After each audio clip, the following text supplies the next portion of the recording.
আগে আমরা শুরুতে জানবো অহংকার কাকে বলে, অহংকার কত প্রকার ও কি কি কারণে মানুষ অহংকার করে, অহংকারীদের কিছু বৈশিষ্ট্য, যে বৈশিষ্ট্যগুলো থাকলে বুঝবেন আমি আপনি অহংকারী কিনা বা আপনার আমার মধ্যে অহংকার আছে কি না।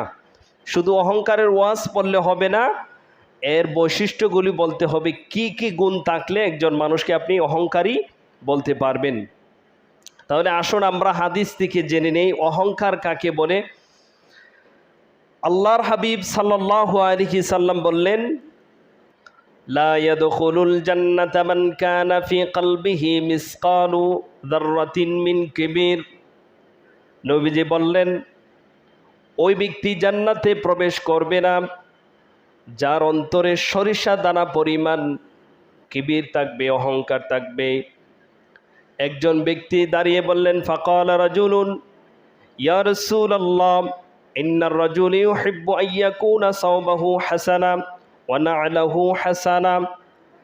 একজন ব্যক্তি বললেন যে ইয়া রাসূলুল্লাহ, মানুষ পছন্দ করে যে তার জামা কাপড় পোশাক ভালো হোক, সুন্দর হোক, তার জুতা সুন্দর হোক, এগুলি কি অহংকার হবে? নবীজি বললেন, ক্বালা ইন্নাল্লাহা জামিলুন ইউহিব্বুল জামালা। নিশ্চয় আল্লাহ তাআলা সুন্দর, তিনি সৌন্দর্যকে ভালোবাসেন। কেউ যদি পোশাক পরিধান করে, নতুন জুতা পরিধান করে, ভালো পোশাক ভালো জুতা পরিধান করে, তাহলে সেটা অহংকার হবে না যদি না এর মধ্যে দুইটা বৈশিষ্ট্য থাকে। এক নম্বর বৈশিষ্ট্য কি? স্বয়ং নবী সাল্লাল্লাহু আলাইহি সাল্লাম নিজেই অহংকারের সংজ্ঞা দিয়ে গিয়েছেন, পৃথিবীর কোনো মানুষ অহংকারের সংজ্ঞা দিতে হবে না। নবী বললেন, আল কিবারু বাতুরুল হাক্কি ওয়া গামাতুন নাস। সত্যকে অপছন্দ করা, সত্য থেকে মুখ ফিরে নেওয়া এবং মানুষকে অবজ্ঞা করা, মানুষকে ছোটো, নিজের চেয়ে ছোটো মনে করা, এইগুলি হচ্ছে অহংকার। তাহলে অহংকারের সংজ্ঞা কি? আল্লাহ নবী বলছেন, আল কিবারু বাতুরুল হক, সত্যকে অগ্রাহ্য করা, সত্য থেকে মুখ ফিরিয়ে নেওয়া, ওয়া গামাতুন নাস, এবং মানুষকে অবজ্ঞা করা, অন্যের চেয়ে নিজেকে শ্রেষ্ঠ মনে করা হচ্ছে কি? অহংকার। এরপরে নবী বললেন, আল কিবারু আল কিবরিয়া উ হৃদয়। জেনে রেখো, নিশ্চয়ই অহংকার হচ্ছেন আল্লাহর চাদর। ওয়াল আজমাতু ইজারি, যে ব্যক্তি আল্লাহর চাদর নিয়ে টানা হেসরা করবে, আল্লাহ বলছেন অবশ্যই আদখালাহুন নার, আমি তাকে জাহান্নামে নিক্ষিপ্ত করব। অহংকারটা হচ্ছেন আল্লাহর চাদর। যে ব্যক্তি আল্লাহর চাদর নিয়ে টানা হেসরা করবে, আল্লাহ তাকে উল্টো করে জাহান্নামে নিক্ষিপ্ত করবে। নবী সাল্লাল্লাহু আলাইহি সাল্লাম বললেন, কিয়ামতের দিন আল্লাহ রাব্বুল আলামিন তিন ব্যক্তির দিকে দৃষ্টিপাত করবেন না, তাদেরকে জাহান্নামের আগুন থেকে বাঁচাবেন না, তাদের প্রতি কোনো দয়াও করবেন না। নবী বললেন, সালাসাতুন লা ইউকাল্লিমুহুমুল্লাহ, তিন ব্যক্তির সাথে আল্লাহ কিয়ামতের দিন কথা বলবে না। এক হচ্ছেন ওয়ালা ইউযাক্কিহিম, তাদেরকে গুনাহ থেকে আল্লাহ পবিত্র করবে না। ওয়ালা ইয়ানদুরু ইলাইহিম, এবং আল্লাহ রাব্বুল আলামিন তাদের দিকে তাকাবেনও না। ওয়ালাহুম আযাবুন আলীম, তাদের জন্য রয়েছে কঠিন শাস্তি। এক নম্বর হচ্ছেন শাইখুন জানি, যে ব্যক্তি বিদ্যা অবস্থায় জেনা ব্যভিচার করবে। ওয়ামালাকুন কাযযাব, মিথ্যাবাদী রাষ্ট্রপ্রধান, মিথ্যাবাদী শাসক। ওয়াআইলুন মুস্তাকবিরুন, এবং হচ্ছেন দরিদ্র অহংকারী, গরিব অহংকারকারী। এই তিন ব্যক্তির দিকে আল্লাহ কিয়ামতের দিকে তাকাবে না। এক হচ্ছেন মালাকুন কাযযাব, মিথ্যাবাদী রাষ্ট্রপ্রধান। ওয়াআইলুন মুস্তাকবির, দুই নম্বর হচ্ছেন যে দরিদ্র অভাবগ্রস্ত গরিব মানুষ অহংকার করবে। এরপরে শাইখুন জানি, বিদ্যা অবস্থায় জেনা ব্যভিচার করবে। আল্লাহ ওই তিন ব্যক্তির দিকে কিয়ামতের দিন তাকাবেন না। অন্য হাদিসে এসেছেন, যে ব্যক্তি টাকনুর নিচে কাপড় পরিধান করবে, আল্লাহ তার দিকে কিয়ামতের দিন তাকাবেন না। কথা বুঝতে পেরেছেন? তাহলে মানে অহংকার করা সকলের জন্যই হারাম, কিন্তু যে দরিদ্র গরিব তাকে অহংকার করা একবারেই কাটে না, শোভনীয় না। সকলের জন্য অহংকার করা কি? হারাম। আল্লাহ রাব্বুল আলামিন বলেন, যারা অহংকার করবে আল্লাহ তাদেরকে দল বেঁধে টেনে হেসড়ে জাহান্নামে উল্টাভাবে নিক্ষিপ্ত করবেন। আল্লাহ রাব্বুল আলামিন বলেন, ওয়াসিকাল্লাযীনা কাফারু ইলা জাহান্নামা যুমারা, কিয়ামতের দিন সমস্ত কাফেরদেরকে তিনি দল বেঁধে জাহান্নামের দিকে নিয়ে যাবে। হাত্তা ইযা জাউহা ফুতিহাত আবওয়াবুহা ওয়া ক্বালা লাহুম খাজানাতুহা, যখন তারা সেখানে পৌঁছবে তখন তারা জাহান্নামের গর্জন শুনতে পাবে।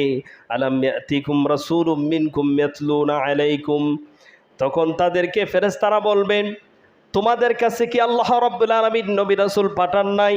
তোমাদেরকে কি আল্লাহ রাব্বুল আলামিন কোরআন দেন নাই? তখন তারা বলবেন, ইয়াতলুনা আলাইকুম আয়াতি রাব্বিকুম ওয়া ইউনদিরুনাকুম লিকা ইয়াউমিকুম হাদা, হ্যাঁ আমাদেরকে কোরআন দিয়েছিলেন, নবী রাসূল আমাদের জন্য পাঠিয়েছিলেন, কিন্তু আমরা নবী রাসূলদের কথা মানি নাই, আমরা কোরআনকে মানি নাই, আর আল্লাহর সাথে যে সাক্ষাৎ করব সেটাকেও আমরা বিশ্বাস করি নাই। কিলা দুখুলু আবওয়াবা জাহান্নামা খালিদিনা ফিহা মাসওয়াল মুতাকাব্বিরিন, আল্লাহ বললেন তখন তাদেরকে দল বেঁধে জাহান্নামে প্রবেশ করানো হবে। তখন বলবেন, খালিদিনা ফিহা, তোমরা সেখানে অনন্তকাল থাকবে। মাসওয়াল মুতাকাব্বিরিন, কারণ তোমরা ছিলে অহংকারী। তাহলে অহংকার যারা করবে আল্লাহ তাদেরকে দল বেঁধে জাহান্নামে নিক্ষিপ্ত করবে। ইমাম ইবনে তাইমিয়া রাহিমাহুল্লাহ তিনি বলেছেন শিরিকের চেয়ে নিকৃষ্ট গুনাহ হচ্ছেন অহংকার। এই পৃথিবীর শুরুতে যত গুনাহ সংগঠিত হয়েছেন সবগুলি হয়েছেন তিনটি কারণে। কয়টি কারণে? এক নম্বর হচ্ছেন হিংসা, এরপরে হচ্ছে লোভ লালসা, আর হচ্ছেন তাকাব্বুর, ইস্তিকবার, অহংকার। মানুষকে একবারে ধ্বংস করে দেয়, যেরকম ভাবে শুকনো কাঠকে আগুনে জ্বালিয়ে পুড়িয়ে ভস্ম করে দেয়। কথা বুঝতে পেরেছেন? ইমাম ইবনুল কাইয়িম রাহিমাহুল্লাহ তিনি বলেন, সমস্ত পাপের মূল উৎস হচ্ছে তিনটি। কয়টি? সমস্ত পাপের উৎস হচ্ছে তিনটি। এক হচ্ছে অহংকার করা, যা ইবলিস করেছিলেন আল্লাহ রাব্বুল আলামিনের সাথে। আল্লাহ রাব্বুল আলামিন ইবলিসকে তার দরবার থেকে লানত দিয়ে অভিশপ্ত করে বাহির করে দিয়েছেন। দুই নম্বর হচ্ছে লোভ লালসা, আদম আলাইহিস সালাম লোভ লালসার কারণে জান্নাত থেকে বিতাড়িত হয়েছেন। তিন নম্বর হচ্ছেন হিংসা বিদ্বেষ, হিংসার কারণে দুনিয়ার সৃষ্টির শুরুতেই এক ভাই অন্য ভাইয়ের উপরে প্রতিশোধ পরায়ণ হয়েছিলেন। হিংসার কারণে এক ভাই অন্য ভাইকে হত্যা করেছিলেন। তাহলে তিনটি গুনাহ হচ্ছে তিনটি কাজ এমন, যে তিনটি কাজ ধ্বংস করে দেয় সমস্ত পাপের উৎস। এক নম্বর হচ্ছে অহংকার, লোভ লালসা, তিন নম্বর হচ্ছে হিংসা বিদ্বেষ। ইমাম ইবনুল কাইয়িম রাহিমাহুল্লাহ তিনি বলেন, কুফরির মূল উৎস হলো অহংকার। কুফরির উৎস কি? অহংকার থেকে আসে শিরিক, অহংকার থেকে আসে। আর সকল পাপের মূল উৎস হলো লোভ লালসা, আর বিদ্রোহ সীমালঙ্ঘনের উৎস হলো হিংসা বিদ্বেষ। এই তিনটার একটি যদি কারো মধ্যে থাকে তাহলে তার ধ্বংস অনিবার্য, সে ধ্বংস হয়ে যাবে। কথা বুঝতে পেরেছেন? অহংকারের সাথে আরও আছেন আর একটা হচ্ছে আত্মপ্রীতি। কি? আত্মপ্রীতি, আত্মমুগ্ধতা, আর এটাকে আরবিতে বলে উজুব। কি বলে? উজুব।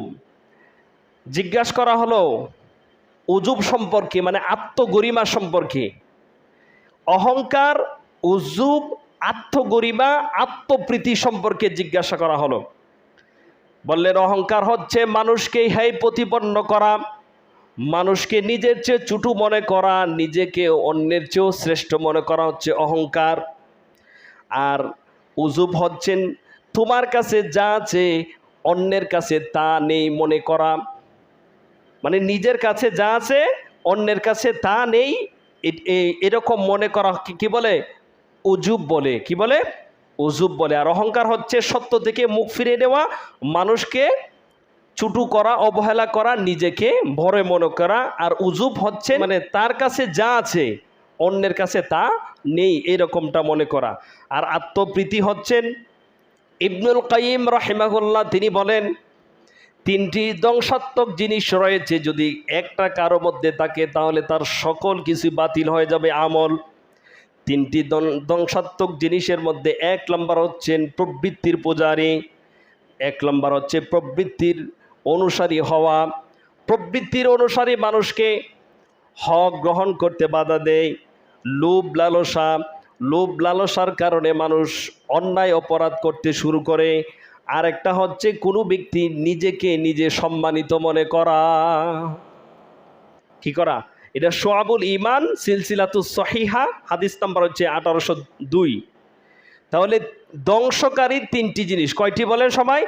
1 নম্বর হচ্ছেন প্রবৃত্তির অনুসারী হওয়া, লোভ লালসা করা, নিজেকেই নিজে সম্মানিত মনে করা, নিজেকেই নিজে নিয়ে গর্ব করা, আত্মপ্রীতি করা, নিজের প্রশংসা নিজে করা। এটাকে কি বলে? আত্মপ্রীতি বলে। এটাও হারাম, উজুবও হারাম, অহংকারও হারাম। এই তিনোটা একই কথা। তিনোটা কি? একই কথা। তাহলে উজুব কি? উজুব হচ্ছেন আমার কাছে যা আছে অন্যের কাছে তা নাই, এটা মনে করা। আর আত্মপ্রীতি হচ্ছেন নিজেকে নিজে সম্মানিত মনে করা, নিজের প্রশংসা নিজে করা। আর অহংকার হচ্ছেন সত্য থেকে মুখ ফিরে নেওয়া এবং মানুষকে নিজের চেয়ে ছোট মনে করা, নিজেকে অন্যের চেয়ে বড় মনে করা বা উত্তম মনে করা। তো আফলাতুনকে এক ব্যক্তি জিজ্ঞাসা করছেন, এমন সত্য কথা কোনটি যেটা সত্য হওয়ার পরেও বলা যাবে না? তিনি জবাব দিলেন, নিজের প্রশংসা নিজে করা। কথা বুঝতে পেরেছেন? এক বুজুর্গ শয়তানকে দেখলেন, শয়তানের সাথে তার সাক্ষাৎ হয়ে গেল। তো বুজুর্গ মানুষ শয়তানকে পেয়ে জিজ্ঞাসা করলেন যে, শয়তান, যে আমাকে বলতো একটু, তোর আক্রমণ থেকে, তোর কাছ থেকে কি কোনো মানুষ নিরাপদ আছেন? শয়তান বললেন যে হ্যাঁ, 3 জন ব্যক্তি আমার থেকে নিরাপদ। কয়জন? 3 জন ব্যক্তি। বুজুর্গ শয়তানকে পেয়ে বললেন, শয়তান, তুই আমাকে বল, তোর আক্রমণ থেকে, তোর কবল থেকে কোনো ব্যক্তি মুক্ত আছে কিনা? শয়তান বললেন, 3 ব্যক্তির কাছে আমি যাই না, 3 ব্যক্তিকে আমি ওয়াসওয়াসা দেই না। 1 নম্বর হচ্ছেন যে নিজেই নিজের প্রশংসা করে। 2 নম্বর হলো যেই ব্যক্তি ছোট নেক আমল করে সেটাকে বড় করে প্রকাশ করে। 3 নম্বর হচ্ছেন যে ব্যক্তি নিজের গুনার কথা ভুলে গিয়ে আত্মপ্রীতির মধ্যে মগ্ন থাকে। ওই 3 ব্যক্তিকে আমার ওয়াসওয়াসা দিতে হবে না, ওরা এমনিতেই ধ্বংস হয়ে যাবে। নাউজুবিল্লাহি মিন জালিম। বলেন 1 নম্বরকে যেই নিজের প্রশংসা করে। 2 নম্বর হচ্ছেন ছোট নেক আমল করে সেটাকে বড় করে প্রকাশ করে বা বড় মনে করে যে আমি অনেক নেক আমল করে ফিরেছি। 3 নম্বর হচ্ছেন যে ব্যক্তি নিজের অতীতের গুনাহ ভুলে গিয়ে আত্মপ্রীতিতে ভোগে, মানে আত্মমুগ্ধতা ভোগে, যে আমি তো অনেক ইবাদত করেছি, তো জান্নাতে যেতে তার আমার কোনো সমস্যা নেই। ইবনুল কাইয়িম রাহিমাহুল্লাহকে জিজ্ঞাসা করা হলো, ও ইমাম, বলেন তো সবচেয়ে নিকৃষ্ট গুনাহ কি? তিনি জবাব দিলেন, সবচেয়ে নিকৃষ্ট গুনাহ হলো নিজের অতীতের গুনার কথা ভুলে যাওয়া, আল্লাহ যে নাজ নিয়ামত দিয়েছেন তা নিয়ে ব্যস্ত হয়ে থাকা। কথা বুঝতে পেরেছেন? হাদিসে বলা হয়েছে 2টি জিনিস মানুষকে ধ্বংস করে দেয়। কয়টা? একটা হচ্ছেন আত্মপ্রীতি, মানে নিজেই নিজে আত্মপ্রীতিতে ভোগা, নিজেই নিজেকে সম্মানিত মনে করা, নিজেই নিজের প্রশংসা করা। 1 নম্বর হচ্ছেন আত্মপ্রীতিতে ভোগা। 2 নম্বর হচ্ছেন আল্লাহর রহমত থেকে নৈরাশ হয়ে যাওয়া। কথা বুঝতে পেরেছেন? যে মানুষ কি নিয়ে অহংকার করে, কি নিয়ে? কথা বুঝতে পেরেছেন? কি নিয়ে অহংকার করে? অহংকারের যত কারণ আছে, 1 নম্বর কারণ হচ্ছে কারো আনুগত্য না করা। 2 নম্বর হচ্ছে অন্যের উপরে নিজের শ্রেষ্ঠত্ব লাভের বাসনা। 3 নম্বর হচ্ছে নিজের দোষকে আড়াল করার বাসনা। 4 নম্বর হচ্ছেন বিনিময়ের ক্ষেত্রে অন্যদেরকে বাড়াবাড়ি করা। অহংকারী ব্যক্তি বলবে যে ভাই আমি এত নিকৃষ্ট মানুষ, মানুষের সামনে গিয়ে মানে নিজের দোষ বর্ণনা করে যে আমি সবচেয়ে খারাপ, আমার চেয়ে দুনিয়াতে কেউ নেই।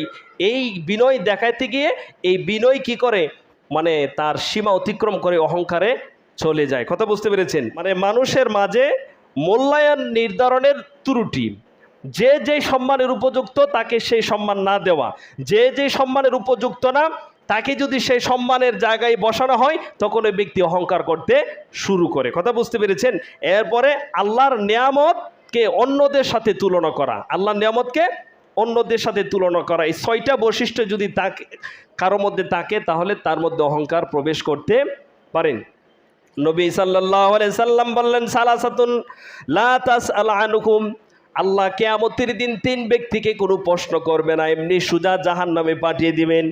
রাজুলুন ইউনাজিউল্লাহ ফি কিবরিয়াইহি, যে ব্যক্তি অহংকার প্রদর্শন করবে, যে ব্যক্তি আল্লাহর বিধিবিধানকে নিয়ে সন্দেহ পোষণ করবে। 3 নম্বর হচ্ছে ওয়াল কানাতু মির রাহমাতিল্লাহ, যে ব্যক্তি গুনাহ করার পরে আল্লাহর রহমত থেকে নৈরাশ হয়ে যাবে, ওই 3 ব্যক্তিকে আল্লাহ বিনা হিসাবে জাহান্নামে পাঠিয়ে দিবে। কারোর মধ্যে আছে এই স্বভাব? 1 নম্বর অহংকার, 2 নম্বর আল্লাহর বিধানের উপরে সন্দেহ পোষণ করা, 3 নম্বর গুনাহ করার পরে আল্লাহর রহমত থেকে নৈরাশ হয়ে যাওয়া। এই 3 ব্যক্তিকে আল্লাহ কোনো প্রশ্ন করবে না, সোজা কই পাঠিয়ে দিবে? জাহান্নামে। তাহলে অহংকার করার কয়েকটি কারণ আমরা পেলাম। এখন মানুষ কি নিয়ে অহংকার করে? 4টা বিষয় নিয়ে অহংকার করে। কয়টা? এটা শাখা প্রশাখা বলবো। কয়টা বিষয় নিয়ে অহংকার করে সবাই শোনেন। আর মানুষ যা নিয়ে অহংকার করে তা কয়টি? 4টি। 1 ধন সম্পদ, 2 ইলম, 3 হচ্ছে ইবাদত, 4 নম্বর হচ্ছে বংশমর্যাদা। কথা বুঝতে পেরেছেন? 4 নম্বর কি? বংশমর্যাদা। আসলে বড় বড় সালাফগণ অহংকারকে বিভিন্নভাবে তারা সংজ্ঞায়িত করেছেন। কেউ বলেছেন অহংকার হচ্ছেন মানুষের পতনের প্রথম ধাপ। যদি কারো মধ্যে অহংকার থাকে তাহলে তার পতন খুবই গনিয়ে আসে। কথা বুঝতে পেরেছেন? ইমাম ইবনে তাইমিয়া রাহিমাহুল্লাহকে জিজ্ঞাসা করা হলো, ইমাম, শিরকের চেয়ে কি ভয়ঙ্কর কোনো গুনাহ আছে? তিনি বললেন যে হ্যাঁ, শিরকের চেয়ে ভয়ঙ্কর গুনাহ হচ্ছে অহংকার করা। তাহলে যারা আল্লাহর ইবাদতে অন্যকে শরীক করে তারা হচ্ছে মুশরিক, আর যারা আল্লাহর ইবাদত থেকে দূরে থাকে তারা হচ্ছে অহংকারী। যারা নামাজ পড়ে না তারা অহংকারী। মুজাহিদ রাহিমাহুল্লাহকে জিজ্ঞাসা করা হলো বেনামাজি সম্পর্কে, হুজুর আপনি বেনামাজির ব্যাপারে কি বলবেন? বললেন যত বেনামাজি আছেন সমস্ত বেনামাজিরা হচ্ছে অহংকারী। এখন আপনি বলবেন যে হুজুর এটা কি আপনি বলতে পারছিলেন আমাদেরকে? হ্যাঁ, যারা নামাজ পড়ে না, আল্লাহ কুরআনুল কারিমে বলছে একমাত্র অহংকারী ব্যক্তি ছাড়া কেউ আল্লাহর ইবাদত বন্দেগীতে নিজেকে গুটিয়ে রাখে না। যতক্ষণ পর্যন্ত একজন অহংকারী অহংকার ত্যাগ না করবে ততক্ষণ পর্যন্ত সে আল্লাহর কাছে নিজের মাথাকে নত করতে পারবে না। আল্লাহ বলছেন উসজুদু লি আদামা ফাসাজাদু ইল্লা ইবলিস। আল্লাহ বললেন সমস্ত ফেরেশতাদেরকে বললেন আদমকে সেজদা করো, ইল্লা ইবলিস আবা ওয়াস্তাকবারা ওয়া কানা মিনাল কাফিরিন। ইবলিস ছাড়া সকলেই সেজদা করল। আল্লাহ বললেন যে ইবলিস তোকে সেজদা করতে কিসে বাধা দিল? ইবলিস বললেন আনা খায়রুম মিনহু খালাকতানি মিন নার, আপনি আমাকে আগুন দিয়ে সৃষ্টি করেছেন আর আদমকে সৃষ্টি করেছেন মাটি দিয়ে। আগুনের বৈশিষ্ট্য হচ্ছে উপরের দিকে ওঠা আর মাটির বৈশিষ্ট্য হচ্ছে নিচের দিকে যাওয়া। তাহলে এখন আমাদের মধ্যে তো আনা খায়রুম মিনহু নাই, আমি তার চেয়ে উত্তম। এখন আমাদের মধ্যে হচ্ছে বংশমর্যাদা নিয়ে। দেখবেন কারো মেয়ে ছেলে যদি ভালো লেখাপড়া করে তাহলে দেখবেন সমাজে গিয়ে বড় বড় কথা বলে, বলিনি আমার ছেলে এটা করেছে, আমার ছেলে ওইটা করেছে। এটা হচ্ছে অহংকারকারীদের লক্ষণ। আর অহংকারকারীদেরকে আল্লাহ উল্টো করে জাহান্নামে নিক্ষিপ্ত করবেন, নাউজুবিল্লাহি মিন জালিম। সালাফগণ বলেছেন অহংকার হচ্ছেন যেটা সোনার মতন কাটি জিনিসকেও মাটি করে দেয়। অহংকার এমন এক মূর্খতা যে মূর্খতার কারণে মানুষ এলেম অর্জন করতে পারে না। অহংকার হলো এক ধরনের অগ্নিকুণ্ড যা মানুষকে পুড়িয়ে ছাই করে দেয়, ভস্ম করে দেয়। অহংকার হলো এক ধরনের অন্ধকার যা একজন ব্যক্তিকে সঠিক পথে আসতে দেখতে বাধা প্রদান করে। অহংকার হলো এক ধরনের বিষ যা একজন মুমিন আরেকজন ব্যক্তির মধ্যে সম্পর্ক নষ্ট করে দেয়। অহংকার হচ্ছে বিশ্বের মতন, যার মধ্যে অহংকার থাকবে তার দেহটাকে একবারে কি করে দিবে, শেষ করে দিবে, ধ্বংস করে দিবে। অহংকার হলো এক ধরনের পাথর যা একজন ব্যক্তি আরেকজন ব্যক্তির দিকে নিক্ষেপ করে। অহংকার হলো এক ধরনের অন্ধকার। অহংকার হলো এক প্রকার অন্ধকার রাত, যার কোনো সুবহ সাদেক নেই, যা কোনো দিন শেষ হয় না। অহংকার হলো এক ধরনের বিষাক্ত তীর, একজন ব্যক্তি আরেকজন ব্যক্তিকে দেখে নিক্ষিপ্ত করে। অহংকার হচ্ছে এমন এক জিনিস, অহংকার হচ্ছে একটা বিষাক্ত গাছ, যার ফল হচ্ছেন ধ্বংস। অহংকার হচ্ছে এমন এক অন্ধকার কুয়াশা যা সব কিছুকে অস্পষ্ট করে দেয়। অহংকার হচ্ছে এমন এক অন্ধকার যা একজন ব্যক্তিকে নিজের ভুল ত্রুটি জানতে বাধা প্রদান করে। অহংকারকারী ব্যক্তি নিজের ভুল ত্রুটি জানতে পারে না। অহংকার হলো এক ধরনের, অহংকার হচ্ছেন এমন চৌকের মধ্যে ময়লা জমে থাকা।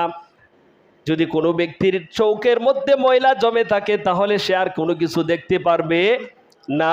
অহংকারকারী ব্যক্তি হচ্ছে ওই ব্যক্তির মতন যার চোখের মধ্যে ময়লা আছে, যার কারণে সে অন্য কিছু দেখতে পারে না। এজন্যে যতক্ষণ পর্যন্ত ওই ব্যক্তি তার চোখের ময়লা পরিষ্কার না করবে ততক্ষণ পর্যন্ত যেরকমভাবে সে সামনে কিছু দেখতে পারবে না। অহংকারকারী ব্যক্তি যতক্ষণ পর্যন্ত অহংকার পরিত্যাগ না করবে ততক্ষণ পর্যন্ত সে আল্লাহর ইবাদত বন্দিগিতে আসবে না। কারণ অহংকার হচ্ছেন ফেরাউনের বৈশিষ্ট্য, শয়তানের বৈশিষ্ট্য।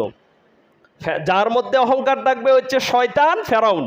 কারণ ফেরাউনও অহংকার করেছিলেন, শয়তানও অহংকার করেছিলেন।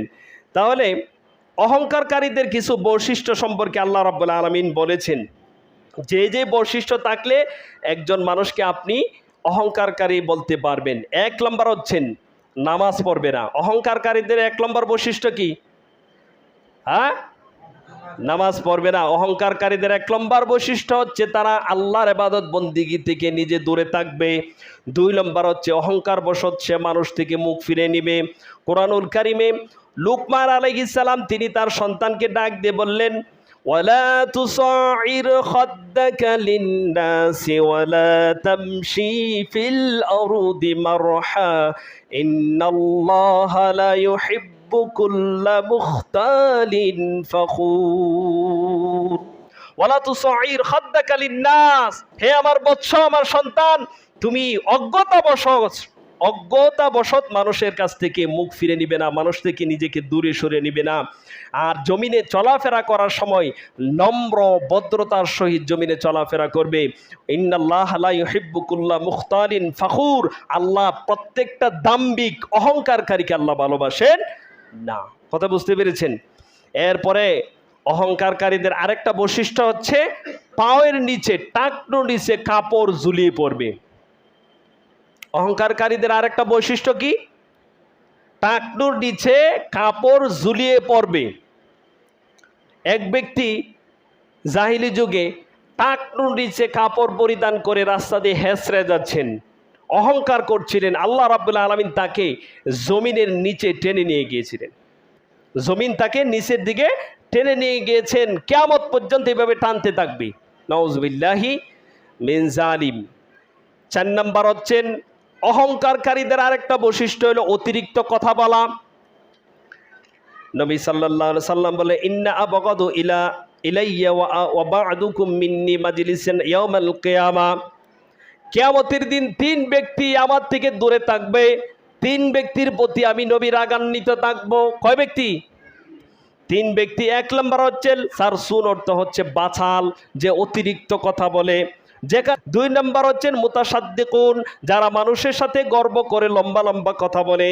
3 নম্বর হচ্ছে মুতাফাহিকুন, যারা অহংকার প্রদর্শন করে। আমার নবী বলছেন ওই 3 ব্যক্তিকে আমার থেকে দূরে সরে দেওয়া হবে, তাদের মধ্যে আমার মধ্যে আল্লাহ পর্দা টেনে দিবে।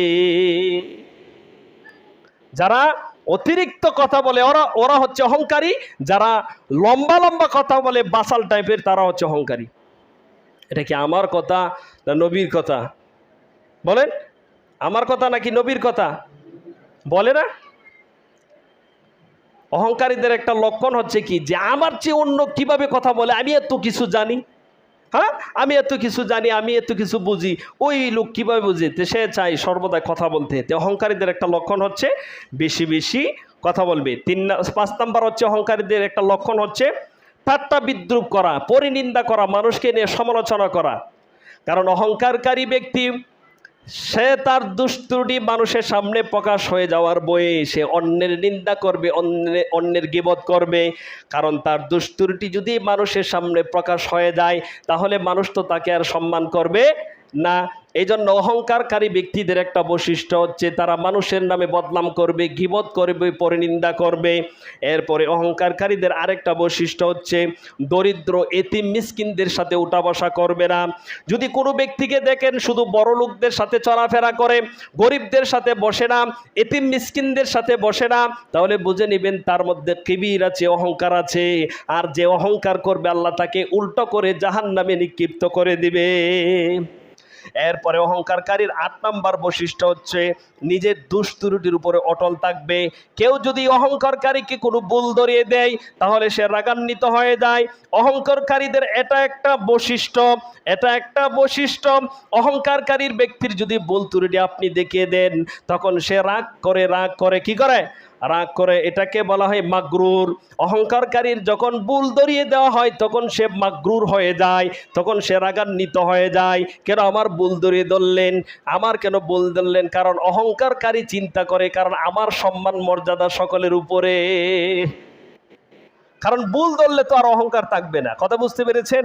এটা হচ্ছে অহংকারীদের একটা বৈশিষ্ট্য। অহংকারীদের 9 নম্বর বৈশিষ্ট্য হচ্ছে তারা কারো ওয়াজ নসিহত শুনবে না। মনে করবে কি যে ওই হুজুর, আমার এক লোকে বলতেছি কিছুদিন আগে যে হুজুর আরে ওই কি জানি, আমারে বলতেছি যে আমি কি জানি, কইয়ার চেয়ে বেশি আমি জানি। বলেন তো এটা কি? আমি বলছিলাম অহংকারের সংজ্ঞা কি? বলেন। নিজে মানে সত্য থেকে মুখ ফিরিয়ে নেওয়া, নিজেকে অন্যের চেয়ে উত্তম মনে করা, বড় মনে করা, এটা অহংকার। এগুলি হারাম। বলতেছে আমি কি জানি। আরে ভাই, আমি কি জানি না জানি এখানে সবাই জানে। আমি কি এটা সবাই জানে। কথা বুঝতে পেরেছেন? এটা তো আর ওকে বলানোর কোনো প্রয়োজন নাই। এখন আপনি চিন্তা করেন যে কিছু জানেই না সে বলতেছে যে ওই কি জানে এর চেয়ে আমি বেশি জানি। এটা অহংকার, তাকাব্বুর, আল কিবির, আল মাগরুর। এগুলিকে আল্লাহ উল্টাভাবে জাহান্নামে নিক্ষিপ্ত করবে কিয়ামতের দিন। আল্লাহ বলছেন, আল্লাহ নবী বলেছেন অহংকারীদেরকে পিঁপড়ার সমতুল্য করে অপদস্থ, লাঞ্ছিত, অপমানিত করে জাহান্নামে নিক্ষিপ্ত করবে। আমরা চাই না সকলে জান্নাতে যেতে? নবী বলছেন মিসকালা দাররাতিন ফি কিবির, যার অন্তরের ভিতরে জাররা পরিমাণ কিবির আছে। জাররা কাকে বলা হয়? একটা সরিষাকে 100 ভাগ করলে এর 1 ভাগকে জাররা বলা হয়। যদি 1 ভাগ সম পরিমাণ জাররা পরিমাণ যদি কারো ভিতরে অহংকার থাকে, আল্লাহ তাকে ট্যাং উপরে দিয়ে মাথার নিচু দিয়ে জাহান্নামে নিক্ষিপ্ত করবে। এদের দিকে আল্লাহ তাকাবেন না। এরপরে নবী বললেন অহংকারীদের আরেকটা বৈশিষ্ট্য হচ্ছে জ্ঞান গর্ব নিয়ে অহংকার করা। আরে আমি অনেক বড় আলেম হয়ে গিয়েছি, মানুষদের দিকে কেয়ার না করা। পৃথিবীতে যত মানুষ আছেন সমস্ত মানুষকে আল্লাহ একটা সম্মান মর্যাদা দিয়েছেন, কিন্তু অহংকারীর চোখের মধ্যে অন্য কোনো মানুষের সম্মান মর্যাদা দেখতে পাই না। কারণ সে নিজেই নিজেকে সম্মানিত মনে করে, অন্যকে সম্মান দিবে কোন সময়? এরপরে অহংকারীদের আরেকটা বৈশিষ্ট্য, 11 নম্বর বৈশিষ্ট্য হলো অহংকারীরা কাউকে সালাম দিবে না। দেখা সাক্ষাৎ হলে অহংকারী চিন্তা করে ওই আমারে সালাম দিবে, কারণ আমি সালামের হকদার। হুজুর রাস্তা দিয়ে দাঁড়িয়ে থাকবে, সালাম দিব না, কারণ হুজুররে আমি খাওয়াই, বেতন দেই, মসজিদে থাকে, হুজুর আমারে সালাম দিবে। যে ব্যক্তি সালামের আশা পোষণ করবে সে হচ্ছে তাকাব্বুর, সে হচ্ছে মাগরুর, সে হচ্ছে অহংকারী, সে হচ্ছে আত্মপ্রীতি, সে হচ্ছে উজিব। আর আল্লাহ ওই লোকগুলোকে উল্টাভাবে জাহান্নামে নিক্ষেপ করবে। তাহাজ্জুদের নামাজ পড়ুক, হজ করুক, কোরবানি করুক, দান করুক, 20টা মসজিদ তুলুক, হাজার মসজিদ তৈরি করুক, এই অহংকার থাকার কারণে আপনার কোনো আমল আল্লাহর দরবারে কবুল হবে না। অহংকারীদের একটা বৈশিষ্ট্য কি? সালাম দিতে জানে না, সালাম দিতে চায় না। কারণ সে সালাম দিলে যদি কেউ তাকে অহংকারীকে সালাম দেয় সে মনে করে যে বাপরি আমি সালামের উপযুক্ত, আর কেউ সালাম পাওয়ার অধিকার নেই। এটা করা যাবে না। যে সালাম দেয় সে অহংকার মুক্ত, সে হচ্ছে বিনয়ী, আল্লাহ তার সম্মান মর্যাদা বাড়িয়ে দিবে। আর যে সালাম দিবে না সে হচ্ছে অহংকারকারী, সে হচ্ছে তাকাব্বুর। এরপরে অহংকারকারীদের আরেকটা বৈশিষ্ট্য হচ্ছে, হ্যাঁ মানে দেখবেন ফেসবুকে ফ্যান ফলোয়ার যদি ভক্তবিন্দু বেশি থাকে, সমর্থক বেশি থাকে, তাহলে এগুলো নিয়ে গর্ব করি, আরে বাপরে আল্লাহকে আমার কম দিছে, আমার বন্ধু বান্ধব, আমার শুভাকাঙ্ক্ষী, আমার ফ্যান ফলোয়ার কি কম আছে? এখন ডাক দিলে 100 লাডি বাহির হয়ে আসবে আমার দিকে। এগুলি হচ্ছে অহংকার, তাকাব্বুর। অহংকার করা যাবে না। আরে ভাই আপনি কি নিয়ে অহংকার করবেন? আরে ভাই আমাদের যে দেহটা, এই দেহটাকে আল্লাহ রাব্বুল আলামিন একটা চামড়া দিয়ে নাপাক জিনিসকে গুঁড়ে রেখেছেন, বেশি না, একটা আঙ্গুল কেটে দেই, এটার থেকে একটু ইনফেকশন হোক, দেখবেন পুইজ বাহির হবে, আপনার দিকে কেউ তাকাবে না। আরে ভাই একটু ঠান্ডা লাগলে নাক দিয়ে যদি একটু ময়লা বাহির হয়, এরপরে আর আপনার দিকে কেউ তাকাতে চায় না। কানে একটু পানি ঢুকলে যদি পুইজ তৈরি হয়, কানের দিকে কেউ তাকায় না। আল্লাহ রাব্বুল আলামিন আমাদেরকে দয়া করেছেন, একটা নাপাক বস্তুকে আল্লাহ রাব্বুল আলামিন তিনি চামড়া দিয়ে ডেকে রেখেছেন। তাহলে এত গর্ব অহংকার কিসের? আপনার আমার মতন এরকম হাজার মানুষ কবরে শুয়ে আছেন, তাদের বুকের উপরে মাটি আছে। আপনি কি নিয়ে অহংকার করছি? সম্পদ, বংশ, মর্যাদা, ফ্যান ফলোয়ার, টাকা পয়সা, এগুলি কিচ্ছু না, 1 সেকেন্ডে আল্লাহ সব ক্লোজ করে দিবে। তো অহংকারকারীদের আরেকটা বৈশিষ্ট্য হচ্ছে তারা হবে পাষাণ হৃদয়ের অধিকারী। কি হৃদয়ের অধিকারী? কারো প্রতি মায়া ভালোবাসা এদের ভিতরে থাকবে না, এরা হবে নিষ্ঠুর। এরপরে অহংকারকারীদের আরেকটা বৈশিষ্ট্য হচ্ছে নিজেকে অভাবমুক্ত মনে করা। আরে ভাই আমি অমুকের দ্বারে যাবো কেন, ওই আসবে আমার দ্বারে, আমার এত যাওয়ার সময় নাই। এগুলি হচ্ছে অহংকারকারীদের বৈশিষ্ট্য। আল্লাহ বলছে কাল্লা ইন্নাল ইনসানা লা ইয়াতগা, নিশ্চয়ই মানুষ নিজেকে অভাবমুক্ত মনে করে এবং সে কি হয়ে যায়? ইয়াতগা, সে আল্লাহ থেকে মুখ ফিরে নেই। আপনি বলুন মানুষকে আমি দুর্বল করে সৃষ্টি করেছি। আরে ভাই প্রস্রাব যদি সকালবেলা উঠে দেখেন যে বন্ধ হয়ে গেছে, তখন কি হবে? গর্ব কোথায় দেখান? আরে ভাই আল্লাহ রাব্বুল আলামিন আমাদেরকে হেফাজত করতেছেন সর্বাবস্থায়। আপনি মশারি টাঙ্গান, মশা যেন আপনাকে কামড় না দেয়, আপনি নিজেকে হেফাজত করছেন। আমার আল্লাহ যদি ইচ্ছে করে একটা মশা আপনার নাক দিয়ে ঢুকিয়ে মস্তকে নিয়ে আপনাকে কামড়াতে পারবেন, আপনাকে পাগল বানিয়ে দিতে পারেন। আল্লাহ রাব্বুল আলামিন ইচ্ছে করলে সেকেন্ডে, মুহূর্তে আপনাকে পাগল বানিয়ে দিতে পারে। অহংকার করা আমাদের শোভা না, এটা হচ্ছে আল্লাহ। অহংকারকারীদের আরেকটা লক্ষণ কি? শাহ আলী তানবী রাহমাহুল্লাহ বলছেন, যে ছাত্ররা, বুঝবেন, যে ছাত্ররা উস্তাদের সেবা করবে না, উস্তাদের খেদমত করবে না, ধরে নেবেন 100% ওই ছাত্র অহংকারী। কারণ অহংকারী ছাড়া একমাত্র অন্যকে উস্তাদের সেবা থেকে নিজেকে বঞ্চিত করে না। এই জন্য শাহ আলী তানবী রহমাতুল্লাহ আলাইহি যদি দেখতেন কোনো ছাত্রের ভিতরে অহংকার ভাব আছে, তখন ওরে দিয়ে জুতা টানাইতেন, জুতা পরিষ্কার করাইতেন। স্বয়ং আল্লাহ নবী লাকড়ির বোঝা বহন করেছে। উমর ইবনুল খাত্তাব আমিরুল মুমিনিন হওয়ার পরেও তিনি লাকড়ির বোঝা বহন করেছেন। ইমাম আহমদ বিন হাম্বল বাগদাদের বাজারে তিনি লাকড়ির বোঝা নিয়ে যাচ্ছেন, বলতেছেন যে আরে ইমাম আপনি লাকড়ির বোঝা বহন করতেছেন কেন? মানুষ দেখলে কি করবে? ইমাম আহমদ বিন হাম্বল বলেন, মানুষ যদি আমাকে না চিনতো এটাই আমার জন্য ভালো ছিল। মানুষ আমাকে চিনে, মানুষ আমাকে সম্মান করে, এজন্য আমি চাই আমার ভিতরে যেন কিবির প্রবেশ না করে, অহংকার প্রবেশ না করে, সেই জন্য আমি লাকড়ির বোঝা বহন করতেছি। অহংকারকারীদের এই বৈশিষ্ট্য। নামাজ পড়বে না, আনুগত্য করবে না, সালাম দিবে না, মানুষের সাথে দুর্ব্যবহার করবে, পাষণ্ডরীদের অধিকারী হবে, তারপরে বড় বড় কথা বলবে, অতিরিক্ত কথা বলবে, বাচাল টাইপের হবে। এইগুলি হচ্ছে অহংকারকারীদের লক্ষণ। আরও লক্ষণ আছেন, যদি কারো প্রয়োজন লাগে জেনে নেবেন। আল্লাহ আমাদের সকলকে বুঝার, আমল করার তৌফিক দান করুক। ওয়া মা আলাইনা ইল্লাল বালাগ। সুবহানাকাল্লাহুম্মা বিহামদিকা আশহাদু আল্লা ইলাহা ইল্লা